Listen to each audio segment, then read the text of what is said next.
আজকে আমরা calf reflex এবং স্নেচ রিফ্লেক্স এই দুইটা নিয়ে একটু করে জানবো। তো খুবই সোজা, এই দুইটার মেকানিজম একটু করে জানলেই এনাফ। দুইটার মধ্যে বেসিক ডিফারেন্স আছে।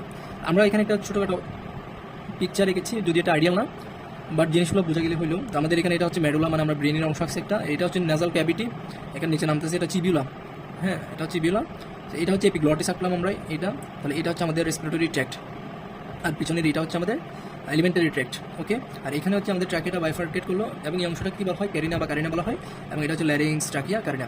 ওকে, এখন আমরা ফার্স্টে কফ রিফ্লেক্সটা নিয়ে শুরু করি।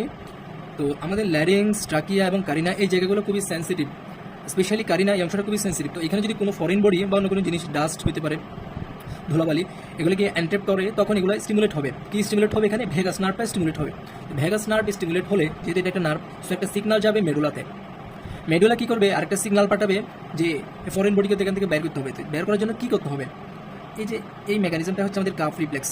5টা কাজ করতে হবে, বা 5টা মেকানিজমে কাফ রিফ্লেক্স হয়। খুবই সোজা। এটা আমরা হচ্ছে মেডুলা যখন স্টিমুলেশন দিবে, কী দিবে স্টিমুলেশন? সে ফার্স্টে একজন মানুষ হাসি দেওয়ার আগে কী কী হয় এগুলো আমরা বুঝছি। আমরা হচ্ছে সে 2.5 লিটার বাতাস ইন্সপায়ার করবে, 2.5 লিটার এয়ার ইন্সপায়ার করবে, 1 নাম্বার। 2 নাম্বার হচ্ছে এগুলো ইন্সপায়ার করার পরে সে এপিগ্লটিস, এই যে এপিগ্লটিস, সেই এপিগ্লটিসটা ক্লোজ করে ফেলবে।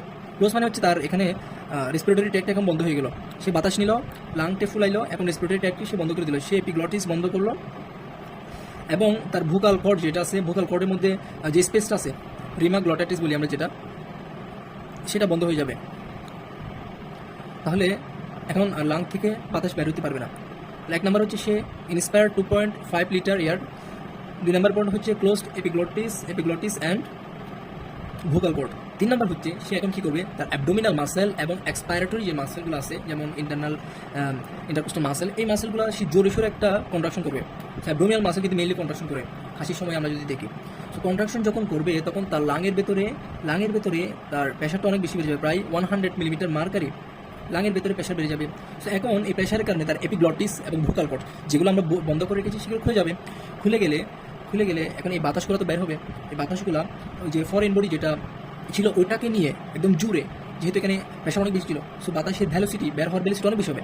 জোরে ফরেন বডি সহ এই বাতাসটা বের হয়ে যাবে থ্রো মাউথ। আমরা কাশি দেওয়ার সময় বাতাস বের হয় মুখ দিয়ে, থ্রো মাউথ। এখানে এই পয়েন্টটা গুরুত্বপূর্ণ। সো এটা ছিল আমাদের কাফ রিফ্লেক্স। কাফ রিফ্লেক্সের মধ্যে নার্ভটা কি? ভেগাস নার্ভ, এবং এখানে কোন অরিফিস দিয়ে বের হয়? মাউথ, ওরাল দিয়ে। আচ্ছা, এখন যদি আমরা স্নেচ রিফ্লেক্সে আসি, এটাও সেম।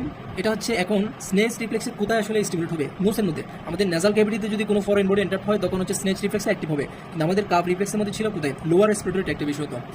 সো আমরা ধরে নিই নোসের মধ্যে একটা ফরেন বডি ঢুকলো, তাহলে একটা নার্ভ এখানে স্টিমুলেট হবে। হ্যাঁ, আমরা জানি নেজাল ক্যাভিটির নার্ভ সাপ্লাই হচ্ছে ট্রাইজেমিনাল নার্ভ। সো ট্রাইজেমিনাল নার্ভটা এখানে স্টিমুলেট হবে। ট্রাইজেমিনাল নার্ভ স্টিমুলেট হলে সে মেডুলাকে একটা স্টিমুলেশন দিবে। এখন মেডুলা রিফ্লেক্সলি আরেকটা কাজ করবে।